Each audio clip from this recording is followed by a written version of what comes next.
Tawajuh, mata ditutup, bibir dirapatkan, lidah dilipat, langit langit atas, tahan nafas semampunya, kepala tunduk ke sebelah kiri, hati kotor terlebih, hati berpikir kepada Allah.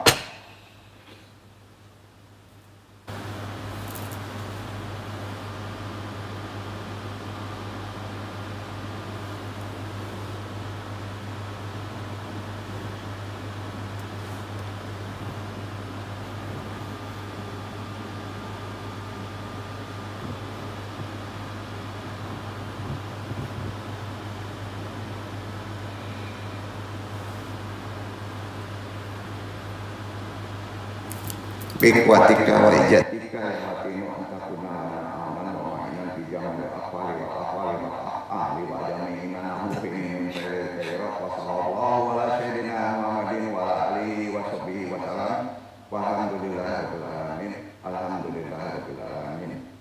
Sama-sama inna lillahi wa inna ilaihi raji'un. Doa nisfu Sya'ban, aminkan saja. Bismillahirrahmanirrahim. Allahumma ya jal ma'ni wala yumanu alaika ya jal jalali wal ikram. Ya jat tauli wal in'am la ilaha illa anta darul lazim.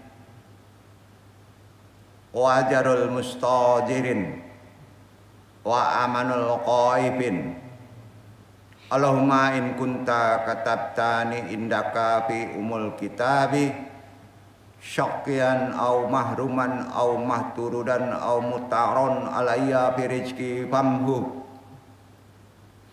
Allahumma fi ladlika syakawati wa harmani wa tardi wa titori rizki wa ajbitni indaka fi umul kitabi syaidan marjuqan muwaffaqan lil khairat fa innaka qulta wa qaulukal haqqu fi kitabikal munajali ala nabiyyikal mursyali yamhullahu ma yasha'u wa yutsbitu wa indahu umul kitabi.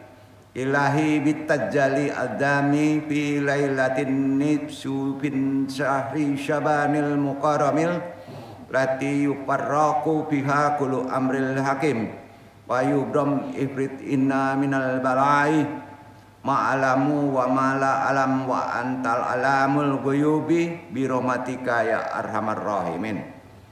Wa sallallahu ala sayyidina Muhammadin wala alihi wa sahbihi wa salam. Ya Allah, ya Rabbku, wahai yang memiliki anugerah dan tiada yang memberi anugerah kepadamu, wahai yang mempunyai keagungan dan kemuliaan, wahai yang mempunyai kekuasaan dan yang memberi nikmat. Tiada Rob yang berhak disembah kecuali Engkau, tempat bernaung bagi orang-orang yang mengungsi, tempat berlindung bagi orang-orang yang memohon perlindungan, dan tempat yang aman bagi orang-orang yang ketakutan. Ya Allah, ya Rabbku, jika Engkau telah menetapkan diriku di dalam umul kitab Lauh Mahfuz yang berada di sisimu sebagai orang yang celaka, orang yang terhalang, orang yang terusir, atau yang disempitkan rezekinya, sudilah kiranya Engkau menghapuskannya, ya Allah. Ya Allah, ya Rabbku, berkat karuniamu apa yang ada di umul kitab, yaitu perihal diriku sebagai orang yang celaka, terhalang, terusir, dan disempitkan rezeki, sudilah kiranya Engkau menetapkan di dalam umul kitab yang ada di sisimu, agar aku menjadi orang-orang yang berbahagia, mendapat rezeki yang banyak dan berkah, beroleh kesuksesan dalam segala kebaikan. Karena sesungguhnya Engkau telah berfirman dalam umul kitabmu, dan firmanmu adalah benar, yang diturunkan melalui lisan Nabi yang Kau utus.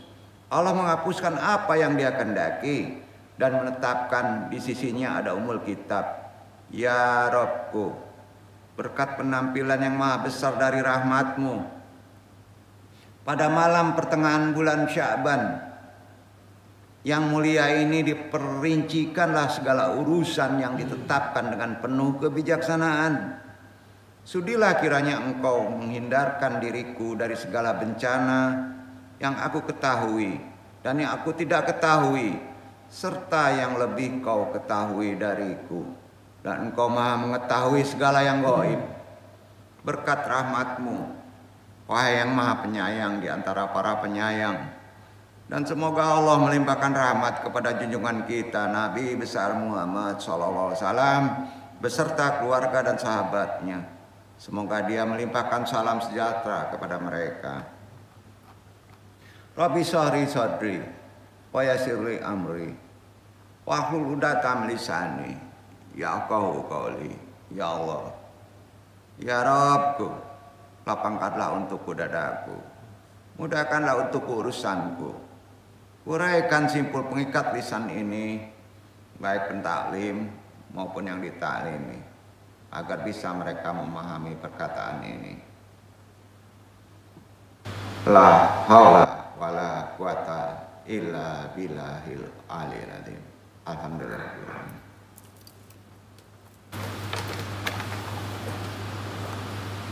Puji syukur kehadirat Allah Subhanahu wa taala, dengan kodrat iradatnya, rahmatnya, kita masih bisa datang untuk berthalabul ilmi di tempat ini tentunya. Hadirin jamaah ikhwan akhwat, baik yang hadir secara langsung, talaki tidak langsung, dan kita hormati guru kita Syaikhul Fadilah Lamanu, semuanya rahimakumullah. Di pertemuan ini Al-Fakir sebagai pentaklim, coba kita bahas apa sih sambutan kita yang akan kita lakukan, khususnya sebelum kita memasuki bulan Ramadan. Sambutan itu dari langit ya. Marhaban bi atbaqi samai, menyambut hidangan dari atas tentunya. Amma ba'du, langsung saja ke tajuk risalah. Dalam sebuah hadis ini sahih, Rasulullah bertahniah. Tahniah itu menyambut bulan Ramadan, namanya tahniah. Ya. Itu amalan yang dilakukan oleh sahabat orang dulu. Nah, sekarang mulai hilang tahniah itu. Ya. Bahkan sebulan sebelumnya sudah melakukan penyambutan, baik secara mental maupun secara materi. Beliau bersabda, Bismillahirrahmanirrahim, At-takum Ramadanu syahrun mubarakun faradallahu azza wa jalla. alaikum siyamahu tuftahu bihi abwabus syamai wa tuhlaqu bihi abwabul jahimi wa tuhal bihi maradatu syayatini biha lailatun khairun min alfi syahrin man hurima khairaha faqad hurima. Artinya telah datang kepadamu bulan Ramadan, insyaallah bulan yang diberkahi, ataupun Ramadan syahrun mubarakun. Allah mewajibkan kepada kita berpuasa di bulan itu, hukumnya fardu ain. Dalam bulan itu dibukakanlah pintu langit. Itu istimewanya. Ini sering orang menganggap biasa kayaknya nih. Dan ditutup pintu kesusahan, neraka maksudnya. Insya Allah. Jadi kalaupun ada orang yang susah juga di Ramadan, ini bingung andung nih. Di sana dengan pengertian secara sifat, setan-setan dibelenggu. Pada bulan itu terdapat satu malam, ya, yang nilainya lebih baik dari 1000 bulan. Itu keistimewaannya. Siapa yang tidak memperoleh kebajikan di malam itu, ini hadisnya sahih ini, riwayat An-Nasai, Ahmad, yang tidak melakukannya, tidak serius pada 10 hari terakhir, maka ia merugi, tidak memperoleh kebaikan apapun. Jadi hadis ini sahih, riwayat An-Nasai bernomor 2079 dan riwayat Ahmad bernomor 8631. Jadi ini orang sering menganggap biasa ya Ramadan. Jadi itu makanya ada tahniah, persiapan, karena bulan itu sangat-sangat istimewa. Syukur alhamdulillah kita hari ini masih ada jemaah kita yang mau bersiap-siap untuk berthalabul ilmi, salah satu tahniah itu. Ramadan tahun ini 1446 Hijriah hanya tinggal menghitung hari kan, kalau nggak salah, ya. Tidak lama lagi akan tiba bulan Syaban, sudah harus segera berakhir. Itu sunatullah waktu kan begitu ya. Artinya kalau Allah Subhanahu wa taala dengan kudrahnya ya masih memberikan kita usia waktu panjang, maka kita umat Islam insya Allah akan mendapati bulan yang sangat istimewa tersebut. Yang paling penting bukan menunggu datangnya, tapi persiapan amalannya. Pertanyaannya sederhananya adalah ini aja ya, Nung bilang aja, baik jemaah yang ada di luar, sudah nggak kita sebagai muslim mempersiapkan diri menyambut datangnya bulan istimewa itu? Itu lebih mulia dari segala hal. Ini penting. Masih ada yang disibukkan dengan dunia hari ini. Ya, tahniah itu salah satunya. Ya oke, dia nggak bisa datang. Apakah ada yang sibuk membaca tuntunan-tuntunan Ramadan? Kayak itu syarat. Justru itu yang akan memuliakan kita nanti. Jadi apapun juga ada syaratnya ya. Orang dulu nih, ulama dulu, khususnya masyarakat Indonesia dulu ya, biasanya cukup sibuk nih mempersiapkan segala sesuatunya. Waktu kedatangan atau menyambut tamu agung yang terhormat kan. Karena mereka tahu mulianya Ramadan. Tuan rumah juga dapat mengukur kepantasannya untuk penghormatan yang dilakukan. Ya. Mungkin kemarin mungkin biasa aja ya. Ini yang heran kok ada yang pesta. Nah Syaban itu bukan pesta itu. Ya, jadi ya susah juga ya. Nah, mungkin karena tidak memahami konsep tata aturan kehidupan turunan Islam nih. Demikian pula dengan Ramadan, bulan yang penuh keberkahan, syarat keistimewaannya sangat tinggi. Bulan ini kan sangat dimuliakan oleh Allah, pengbawanya bulan. Ya, hari Jumat aja kan per minggunya Siklus waktunya kita itu sebelum jam 11 aja udah siap ya. Betul kan? Nggak akan kemana-mana. Nah ini waktunya panjang loh. Makanya persiapannya juga panjang. Karenanya, anu ingatkan lagi, mumpung masih ada waktu, umat Islam sebaiknya harus lebih mempersiapkan diri serius menyambut datangnya bulan Ramadan yang hanya bisa didapati setahun sekali. Wallahu alam. Tahun besok kita belum tentu kan? Ya. Yang antum prihatinkan mah ada orang yang sibuk dengan lupa gitu. Jadi skala prioritas yang kita mesti hadapi hidup itu harus tahu kan. Mesti gimana nih? Ya. Yang paling penting sekarang persiapan Ramadan. Insya Allah tuntutan yang lainnya akan dicukupi di Ramadan gitu. Nah, lebih dalam lagi membahasnya. Ketika Allah menciptakan dunia, Allah itu menciptakan kenyang untuk kemaksiatan dan kebodohan. Jadi Allah itu menciptakan kenyang dengan makan, ya, untuk kebodohan dan untuk kemaksiatan, dan menjadikan lapar pada manusia itu untuk ilmu pengetahuan dan kebijaksanaan. Nah ini mesti dimaknai dengan benar tuh. Ya. Karenanya jika aku lapar akan menjadi kuat. Itu konsepnya. Itu spiritual. Tapi karena konsep asbab kita tinggi, lapar menjadi lemah. Kita kan bukan manusia lahir. Ya. Hijab ketertutupan itu karena materi banyak. Kekuatan itu timbulnya karena sifatnya esensi oksigen. Kalau penuh pula oksigen nggak mau masuk. Jadi bukan nggak boleh makan. Kan kemarin udah dikaji, yang namanya makan itu cukup untuk menjadi kuat beribadah. Makan tuh dikuatkan, kan gitu. Ya. Dan jika ia makan, ia menjadi lemah.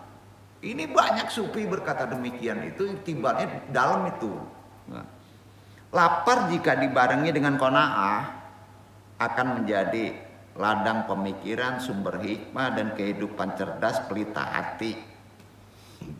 Karenanya memaknai puasa sampai ke titik situ ini akan berdampak pada transformasi diri sehingga setiap menjalani perjalanan hidup kita akan bisa antum menangkap pesan-pesan ilham Tuhan yang terkandung di balik peristiwa yang akan kita alami. Sebelum peristiwa itu terjadi, kepekaannya tinggi Pak, dengan lapar dan haus. Itu makanya konsep puasa itu supaya kita dapat petunjuk dari Allah.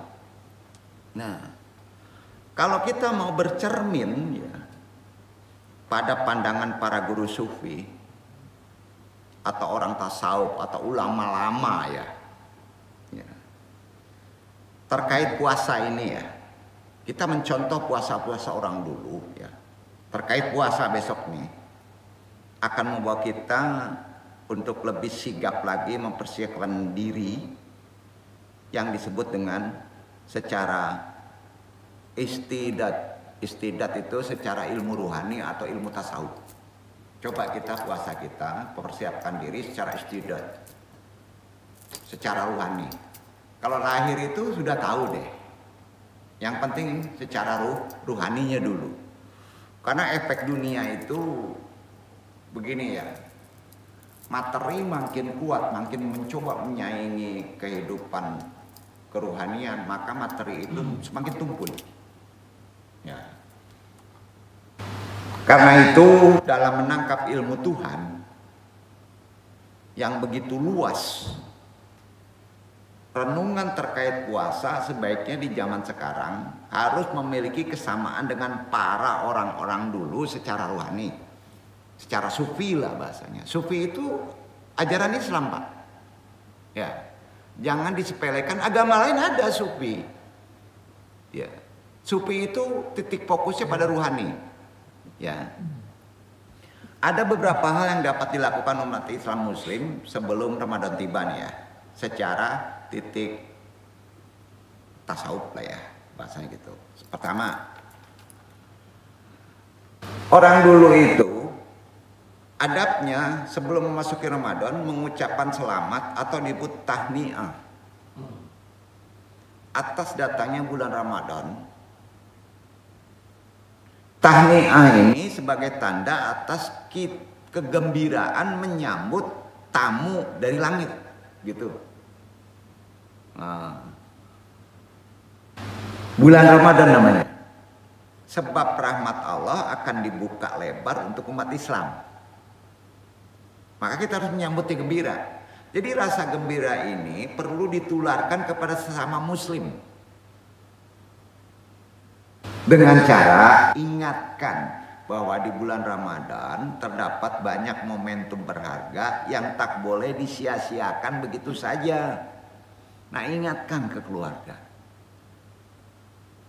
Dan kalau antum meyakininya, selesai itu semuanya urusan masalah.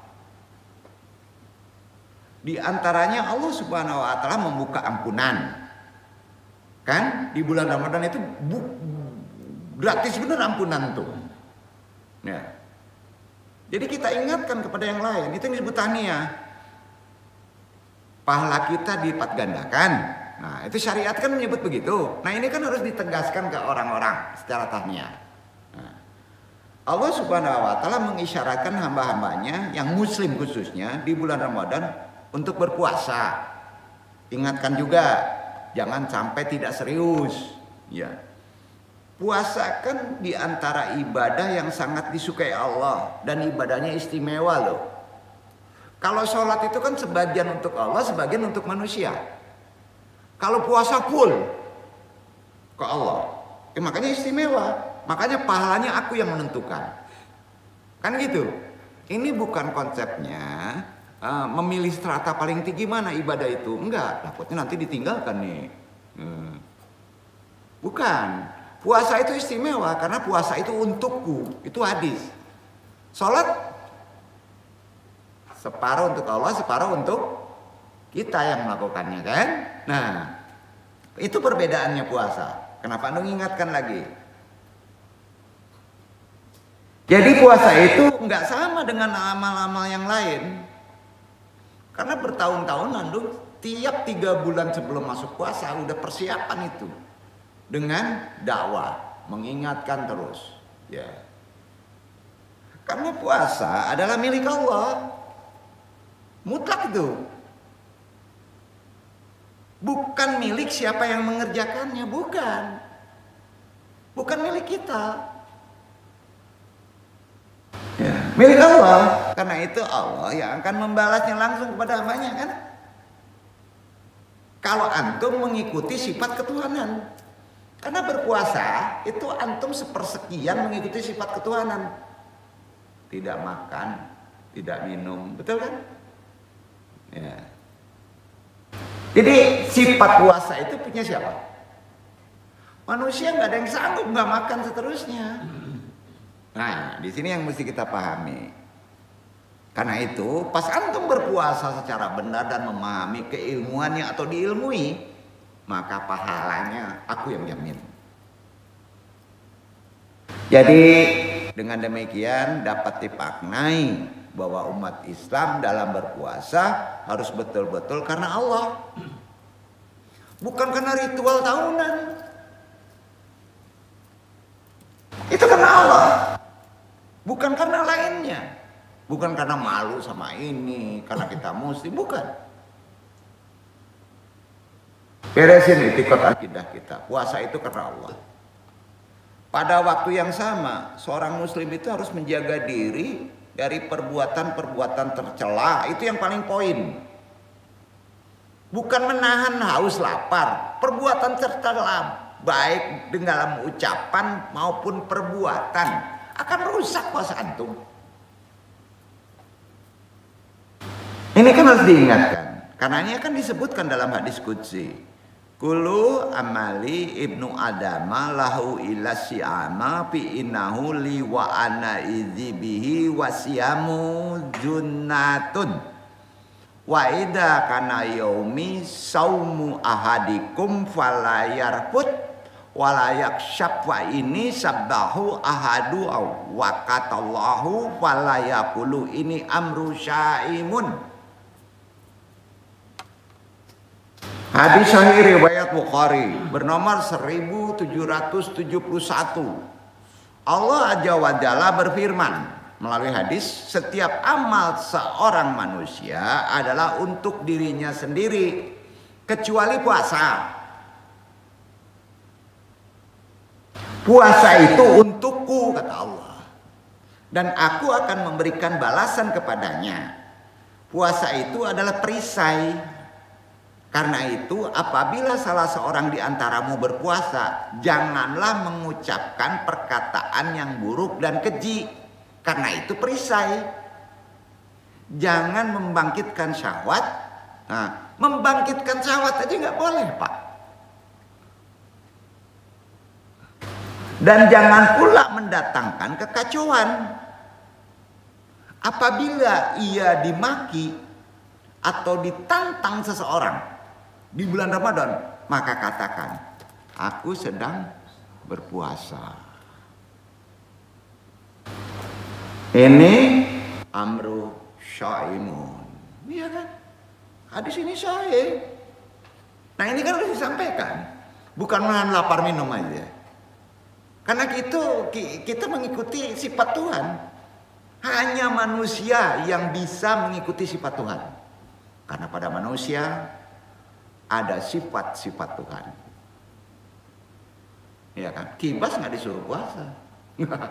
Enggak ya? Ya. Itu yang pertama. Dalam konsep persiapan kita di bulan Ramadan, karena sebentar lagi mengucapkan selamat tahniah, beri pengertian, berikan dakwah. Itu pemahamannya. Cara untuk bertahniah tadi itu. Setidaknya antum pribadi sudah paham.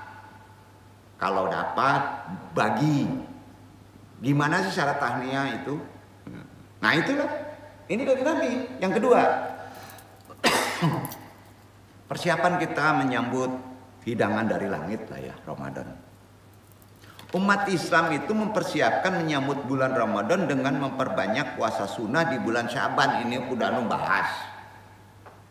Sebagai latihan, sebagai riyadhah. Salah satu riwayat yang masyhur diceritakan Sayyidah Aisyah radhiyallahu anha bahwa Nabi Muhammad mengisi bulan Syaban dengan memperbanyak puasa, tapi tidak 30 hari. Ma'ra itu Rasulullah sallallahu alaihi wasallam astakmala siyama sahrin illa Ramadana wa ma ra'aituhu aktara siyaman minhu minhi fi syahbana akrajahul Bukhari wa Muslimun. Tidaklah aku melihat Rasulullah SAW berpuasa sebulan penuh kecuali Ramadan, dan aku tidak melihat beliau berpuasa sebanyak bulan Syaban. Tapi tidak 30 hari. Hadis riwayat Bukhari dan Muslim. Jadi ini sahih hadisnya.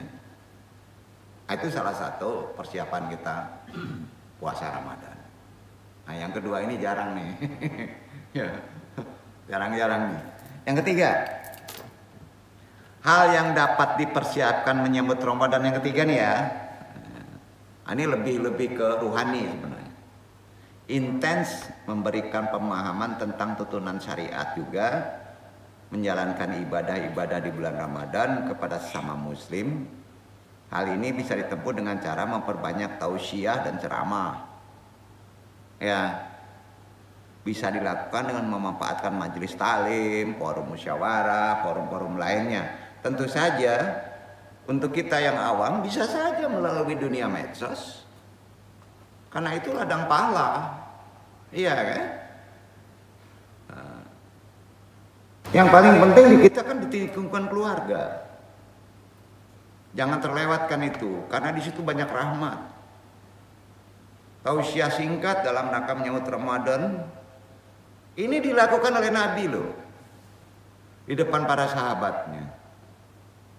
Pengen dengar Nabi mengucapkan tausiah di bulan Syaban, ya. Pengen mendengar ya? Nah, ini ucapannya ya. Bismillahirrahmanirrahim. Agak panjang tapi Anda harus menyampaikan. Ada yang menyebut hadis ini dhaif. Ya. Tapi dikuatkan dengan hadis sahih. Jadi Anda mesti menyampaikannya.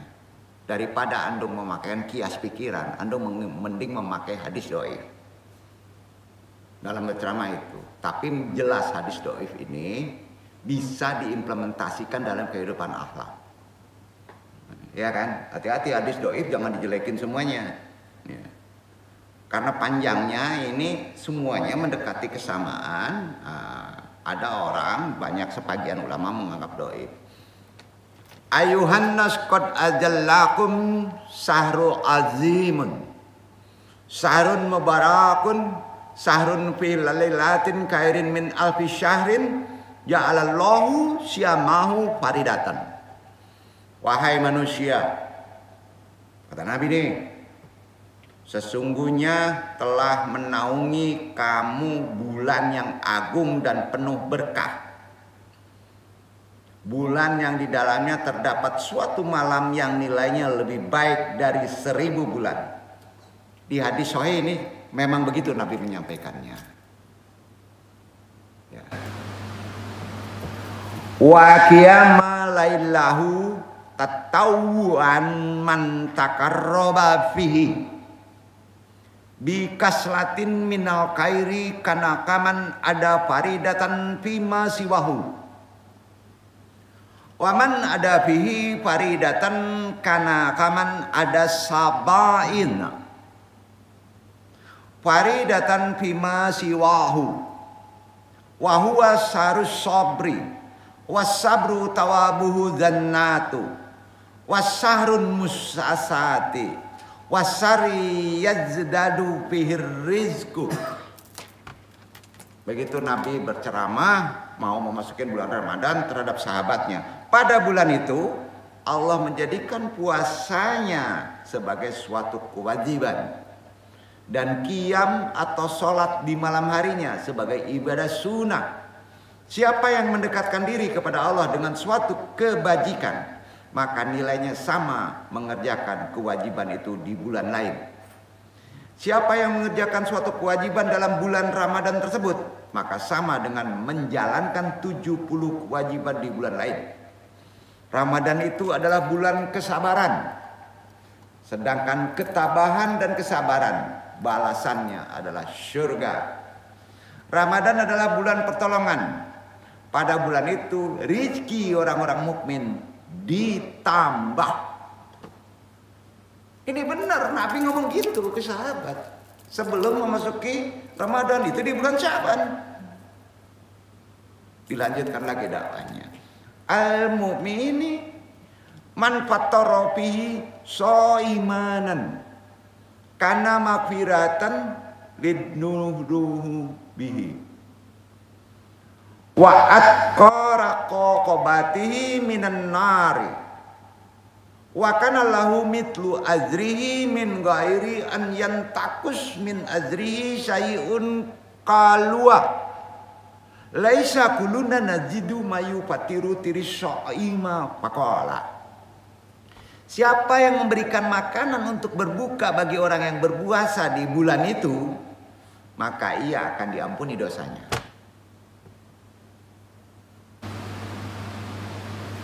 Sepele ya, ngasih makanannya diampuni dosa. Ya. Dibebaskan dari api neraka. Orang itu memperoleh pahala seperti orang yang berpuasa tersebut. Sedangkan pahala puasa bagi orang yang melakukannya tidak berkurang sedikit pun. Para sahabat bertanya, wahai Rasulullah, kami tidak semuanya memiliki makanan untuk berbuka bagi orang lain. Kemudian Rasulullah bersabda, masih dalam ceramahnya sebelum memasuki bulan Ramadan, yuatillah hadat tawaba man fattara shaimanan ala tamaratin aw surbati ma'in aw madaqatil labanin wa huwa sahrun aw walluha rahmatun wa aswatuhu maghfiratun wa kiruhu aikun minan nari man kaffata an mamlukihi ghafarallahu wa ataqahu minan nari wastaktaruhu fihi min arba'i kisolin. Allah memberikan pahala kepada orang yang memberikan sebutir kurma, nggak perlu banyak, atau seteguk air, atau seteguk susu. Dialah Ramadan, bulan yang permulaannya dipenuhi dengan rahmat, periodenya pertengahannya dipenuhi dengan ampunan dan maghfirah, pada periode terakhirnya merupakan pembebasan manusia dari azab neraka. Barang siapa yang meringankan beban pekerjaan pembantu rumah tangganya, niscaya Allah akan mengampuni dosa-dosanya, membebaskan diri dari api neraka. Oleh karena itu dalam bulan Ramadan ini hendaklah kamu sekalian dapat meraih 4 bagian. Apa 4 bagian itu? Kaslata ini turduna bihima robbakum wa koslataini lagina bikumu anhuma fa amal koslatani latani turduna bihima robbakum fashatu an la ilaha illahu. 2 bagian pertama untuk memperoleh ridho Rabbmu. 2 bagian lainnya sesuatu yang kamu dambakan. 2 bagian yang pertama ialah bersaksi dengan sesungguhnya bahwa tidak ada Tuhan selain Allah. Penutup dari ceramahnya sebelum memasuki Ramadan di muka sahabat, Rasulullah berkata, watas takbirunahu wa amalatina lagina bikuma anhuma faras alunallah aljanat wa ta'uduna bihi minan nari wa man asba'a bihi syaimanan saqauhu lahu min haudi surbatan la yajma hatta yadkula janata. Dan hendaklah memohon ampun kepadanya. 2 bagian yang kedua yaitu kamu mohon dimasukkan ke dalam surga dan berlindung dari api neraka.